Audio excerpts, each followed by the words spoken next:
नमस्कार दोस्तों। कल जो दुखद घटना हुई थी उत्तराखंड में, उसके बारे में तो आई एम श्योर कि आपने पढ़ा होगा, जाना होगा। कल हमने भी इसके बारे में चर्चा किया था। इस वीडियो में मैप के थ्रू मैंने आपको बताया था कि कहां कहां पर प्रॉब्लम हुई है। लेकिन उसके बाद से अभी अगर आप देखोगे तो साइंटिस्ट के बीच में काफी ज्यादा मतभेद है इस बात को लेकर कि ये जो सडन फ्लो ऑफ वाटर है वो किस वजह से आया है। किसी का कहना है कि जो ग्लेशियर लेक बर्स्ट है उसकी वजह से हो सकता है, किसी का कहना है कि अचानक से एवलांच हुआ होगा। और यहां पर एक और टर्म सामने आ रहा है जिसका नाम है GOLF, that is glacial lake outburst flood. इसके बारे में भी हम इस वीडियो में देखेंगे कि एग्जैक्टली यहां पर क्या कहा जा रहा है और कौन कौन सी पॉसिबिलिटी हो सकती है। क्या यहां पर जो कंस्ट्रक्शन का दावा किया जा रहा है कि कंस्ट्रक्शन हुआ होगा तो नेचुरल कॉज है कि मैन मेड कॉज है, इन सब पॉसिबिलिटी को हम समझने की कोशिश करेंगे और बहुत ही सरल शब्दों में आपको बताऊंगा कि यहां पर जो ग्लेशियर है वो किस तरह से लेक बनाता है और क्या प्रॉब्लम क्रिएट कर सकता है। तो काफी कुछ जानने को है, चलिए आगे बढ़ते हैं। मैं हूं अंकित अग्रवाल और अपडेट के लिए आप मुझे फॉलो कर सकते हैं इंस्टाग्राम, फेसबुक और ट्विटर पर। मेरे लेक्चर की हर पीडीएफ आपको फेसबुक पर तो मिलेगी, प्लस साथ में आप मेरा टेलीग्राम चैनल ज्वाइन कर सकते हैं by searching Ankit Agarwal official. और अगर आप यूपीएससी की तैयारी कर रहे हैं तो आपके लिए सुनहरा मौका है स्टडी IQ लैब के लिए स्मार्ट कोर्सेज, जिसके थ्रू आप अपनी प्रिपरेशन और भी ज्यादा अच्छे तरीके से कर सकते हैं। तो यहां पर सबसे पहले देखते हैं दोस्तों हुआ क्या है। तो बार बार चर्चा की जा रही है ग्लेशियर लेक बर्स्ट की। अब देखिएगा, जहां तक क्लाउड बर्स्ट की बात है ये संभावना एक तरह से हट चुकी है, क्योंकि क्लाउड बर्स्ट अगर आप देखोगे तो 2013 में हुआ था। 2013 में 3-4 दिन तक लगातार बारिश हुई थी और अचानक से 17 जून 2013 को जो बादल फटा था उसकी वजह से बहुत हैवी वाटर आया था और आप कह सकते हो वो एक कारण था। लेकिन इस बार ऐसी कोई संभावना दिख नहीं रही है, लेकिन यहां पर एवलांच की भी संभावना हो सकती है। इसके अलावा क्लाइमेट चेंज, डेवलपमेंट है, कंस्ट्रक्शन एक्टिविटी है। तो यहां पर जो साइंटिस्ट हैं वो एग्जैक्टली पता नहीं लगा पा रहे हैं अभी के लिए कि ये जो सडन सर्ज हुआ है वाटर में Chamoli district, I am sure कल आपने वीडियो में देखा भी होगा, तो ये किस कारण की वजह से हुआ है। यहां पर अगर आप देखोगे तो सबसे पहले तो डर लग रहा था कि कहीं 2013 की तो घटना नहीं हो जाएगी, लेकिन शाम होते होते कहीं ना कहीं जो फ्लड था और जो डिस्ट्रक्शन था वो उसकी जो संभावना थी वो धीरे धीरे कम हो गई। लेकिन स्टिल अभी बहुत सारे लोग मिसिंग हैं, उनको यहां पर ढूंढना काफी ज्यादा जरूरी है। और इन सभी चीजों के बीच जो टीम है, साइंटिस्ट की टीम है, वो यहां पर प्रिपेयर कर रही है वहां पर जाने के लिए। आई थिंक अभी तक शायद चले भी गए होंगे या फिर जा रहे होंगे। तो यहां पर बताया जा रहा है कि जो सबसे इंपॉर्टेंट, जो मोस्ट टॉक्ड सिनेरियो है ये sudden rise in increase in water का, वो यहां पर GLOF की वजह से हो सकता है, that is glacier lake outburst flood. बहुत ही इंपॉर्टेंट टर्म है आपके एग्जाम पॉइंट ऑफ व्यू से, अभी मैं आपको इसके बारे में बताऊंगा। लेकिन इसकी वजह से क्या होता है कि यहां पर उस ग्लेशियर लेक के आसपास जो वाटर स्ट्रीम्स होते हैं, जो आसपास की चीजें होती हैं, वहां पर बहुत ही तेजी से पानी आने लगता है और कुछ ऐसा ही कल देखने को मिल रहा है। तो ग्लेशियर लेक होता क्या है पहले तो आप ये समझिए। देखिए यहां पर जैसा कि आप मैप में देख सकते हो, इधर आपको पीछे के साइड यहां पर ग्लेशियर दिख रहा होगा और आगे के साइड देखिए यहां पर आपको पानी दिख रहा होगा। तो बेसिकली अगर मैं कहूं कि सपोज क्या होता है कि शुरुआत में यहां पर भी बहुत सारे ग्लेशियर्स होंगे। ये जो आप पूरा एम्प्टी जगह देख रहे हो, ये जो माउंटेन देख रहे हो, मे भी हो सकता है कि यहां पर भी ग्लेशियर हुआ होगा एक टाइम पहले। तो धीरे धीरे क्या होता है, क्लाइमेट चेंज की वजह से, ग्लोबल वार्मिंग की वजह से क्या होता है कि जो ग्लेशियल रिट्रीट, अक्सर आप ये वर्ड सुनते होंगे ग्लेशियल रिट्रीट, इसका अर्थ ये हुआ कि जो ग्लेशियर था पहले यहां पर वो धीरे धीरे पिघलने लगता है और रिट्रीट करने लगता है, मतलब पीछे जाने लगता है। तो अब आप देख सकते हो यहां से आपको ग्लेशियर जो है वो इस साइड देखने को मिल रहा होगा। तो यहां पर क्या होता है कि जो ग्लेशियर पिघलता है उसकी वजह से ये जो पानी इकट्ठा हो जाता है, इसी को हम ग्लेशियल लेक कह सकते हैं। और आगे चलकर धीरे धीरे क्या होता है कि यहां पर पानी इकट्ठा होता रहता है। धीरे धीरे यहां पर क्या होगा कि पानी का जो फ्लो है वो बढ़ता जाएगा और यहां पर पानी इकट्ठा होता रहेगा। तो देखिए प्रॉब्लम तब तक नहीं होगी जब ये पानी का फ्लो आराम से स्लोली यहां पर क्या होता है कि रिवर में एंटर करता जाता है आगे चलकर, तो तब तक तो कोई प्रॉब्लम नहीं होती है। लेकिन जैसे ही क्या होता है कि अचानक से अगर सपोज यहां पर ग्लेशियर का जो पानी है, लेक है, वो यहां पर रुक गया किसी कारण की वजह से, कई सारे पत्थर आ गए यहां पर, उसकी वजह से अगर ये यहां पर रुक जाता है तो क्या होगा कि बहुत सारा पानी इकट्ठा हो जाएगा और कई बार प्रेशर की वजह से बहुत तेजी से ये फ्लो होने लगेगा और सारा पानी एक साथ आप कह सकते हो कि जो डाउनस्ट्रीम होता है, नीचे के साइड होता है, वो आपका आने लगता है।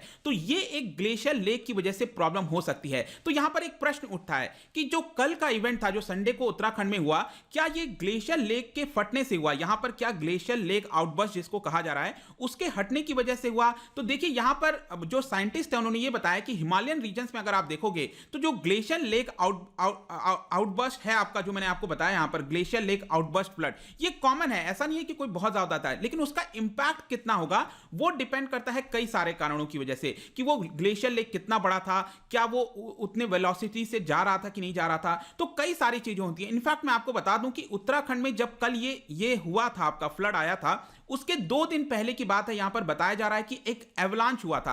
एवलांच का मतलब है कि ये हो सकता है कि छोटा सा कोई टुकड़ा जो है वो आपका यहां पर गिर गया होगा, लेकिन वो 2 दिन पहले हुआ था।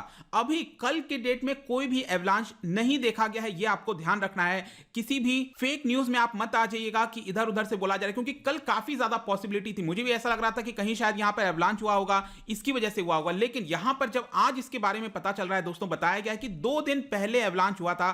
अभी यहां पर ऐसा कुछ भी पॉसिबिलिटी नहीं है। तो यहां पर जो सबसे पॉसिबल रीजंस बताया जा रहा है वो यही है कि ग्लेशियर लेक, ये जैसे कि आप मैप में देख सकते हो, ये चमोली डिस्ट्रिक्ट है और यहां पर नंदा देवी है ऊपर के साइड, नदन साइड, ठीक है। तो यहां पर कोई ना कोई लेक हुआ होगा और वहां से पानी होते हुए धौली गंगा आप देख पा रहे हो, यहां पर पानी एंटर कर गया और आगे चलकर अलकनंदा और ये सारी जगह, और बीच में आपने देखा होगा जो तपोवन जो हाइड्रो इलेक्ट्रिक पावर प्रोजेक्ट बताया जा रहा है वो आप देख सकते हो। यहां पर ये बेसिकली क्या है ना, कॉन्फ्लुएंस है धौली गंगा और ऋषि गंगा का, वहां पर दोनों मीट करते हैं और यहीं पर ये आपका तपोवन जो हाइड्रो इलेक्ट्रिक प्रोजेक्ट है बनाया जा रहा था, आप देख सकते हो किस तरह से डिस्ट्रक्ट हो गया है। ये इंडियन एयरफोर्स के द्वारा ये इमेज शेयर किया गया था। तो यहां पर देखिए सबसे पॉसिबल रीजन तो यही बताया जा रहा है, ग्लोफ GLOF मैंने आपको बताया, लेकिन यहां पर अभी भी और कई सारे पॉसिबिलिटीज हो सकते हैं, क्योंकि यहां पर जो साइंटिस्ट हैं आप देख सकते हो, प्रोफेसर HC नैनवाल, उन्होंने यहां पर बताया है कि इस पूरे रीजन में जब हमने पता किया तो कोई भी हमें बड़ा बिग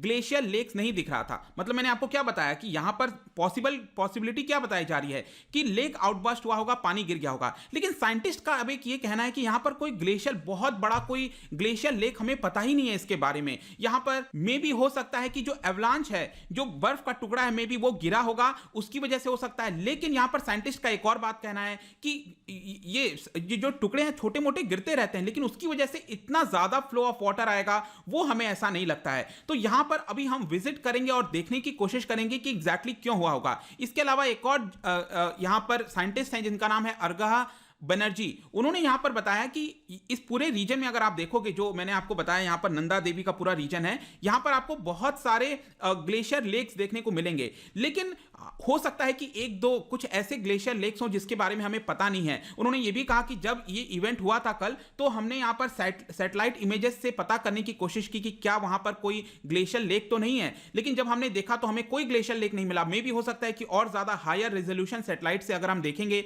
तो मे भी हमें पता लग जाए।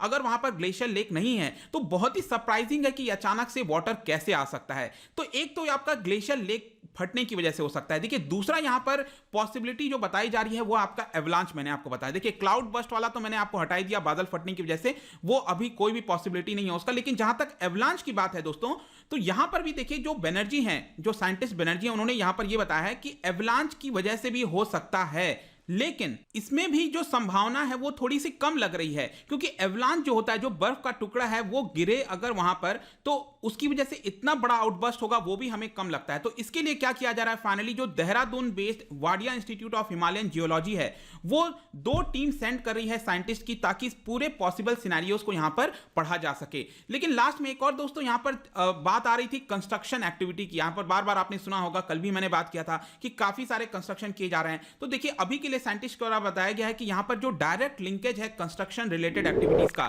वो हमें कल वाले इवेंट में देखने को नहीं मिल रहा है। लेकिन हाँ, ऑब्वियसली इन सब की वजह से क्या होगा, लॉन्ग टर्म इंपैक्ट होता है। जो क्लाइमेट चेंज है आपका, वो क्यों होगा, क्योंकि वहां पर ज्यादा लोग आएंगे, ज्यादा ग्लोबल वार्मिंग बढ़ेगी, एक्टिविटीज बढ़ेंगी, तो यहां पर सारी चीजें क्या होंगी, जो ग्लेशियर्स है वो पिघलने लगेंगे। तो लॉन्ग टर्म की इंपैक्ट हम डेफिनेटली कह सकते हैं। लेकिन कल वाला जो इवेंट हुआ है उसका डायरेक्ट रिलेशन अगर हम देखें कंस्ट्रक्शन एक्टिविटी की वजह से, तो वो हमें शायद यहां पर देखने को नहीं मिलता है। तो फाइनली कंक्लूजन में हम क्या कह सकते हैं, देखिए कंक्लूजन में यही निकल सकता है कि अभी साइंटिस्ट की टीम जा रही है वहां पर, उसको पता करने की कोशिश कर रही है और जो भी होगा बताया जाएगा। लेकिन यहां पर जो एक सिनेरियो था कि ग्लेशियर ब्रेक हुआ होगा, कल भी हमने वीडियो में पढ़ा था कि ग्लेशियर ब्रेक होने की वजह से होता है, लेकिन साइंटिस्ट के द्वारा भी बताया गया है कि ग्लेशियर ब्रेक ऑफ होने की वजह से डेफिनेटली ये शायद नहीं हुआ होगा। वो 2 दिन पहले ग्लेशियर ब्रेक ऑफ हुआ था। और देखिए ग्लेशियर ब्रेक ऑफ हमारे दिमाग में क्या होता है, जैसे हम पोलर रीजन्स वगैरह में आपने देखा होगा, अंटार्कटिक वगैरह के साइड, तो वहां पर क्या होता है, बड़ा सा जो आपका आइस का टुकड़ा है वो गिर जाता है, वो हमारे इमेज में है। लेकिन हिमालयन रीजन में और इस तरह से इतना बड़ा टुकड़ा इस तरह से गिरता नहीं है एक्चुअल में, अगर आप देखोगे तो ऐसा साइंटिस्ट का कहना है, जिसकी वजह से इतना बड़ा फ्लड आ जाएगा। तो अब यहां पर फाइनली देखना होगा कि साइंटिस्ट जब जाकर पता करेंगे कि क्या कहीं पर ग्लेशियर लेक मिलता है कि नहीं है, एग्जैक्टली क्या कारण है वो हमें आगे पता चलेगा। बस इस वीडियो के माध्यम से आई एम श्योर कि आपको कई सारी जो पॉसिबिलिटीज हैं, जो सिनेरियोज अभी के लिए बताए जा रहे हैं, वो आपको पता लग गया होगा। जाने से पहले यहां पर मैं आपके लिए क्वेश्चन लेकर आया हूं, आपको बताना है कि जो इरोजन होता है, जो ग्लेशियर्स की हमने बात की, जो पिघलता है, वो उसका रेट कितना होगा, मतलब कितने तेजी से पिघलेगा, वो किस चीज के ऊपर डिपेंड करता है, यहां पर आपको बताना है। इसका जो राइट आंसर है मैं अपने इंस्टाग्राम पर तो डालूंगा ही, अगर आप इंस्टा पे नहीं हो कोई बात नहीं, टेलीग्राम से आप ले सकते हैं। मैं कई सारे एमसीक्यूज यहां पर डालता रहता हूं स्टोरीज के फॉर्म में, आप जाकर प्ले कर सकते हो। अगर आप मुझसे इकोनॉमी पढ़ना चाहते हैं, कोई भी कोर्स परचेज करना चाहते हैं, स्टडी IQ ऐप पर जा सकते हैं। आई होप की वीडियो आपको पसंद आया होगा। मिलता हूं आपसे next time, till then thank you very much, see you soon.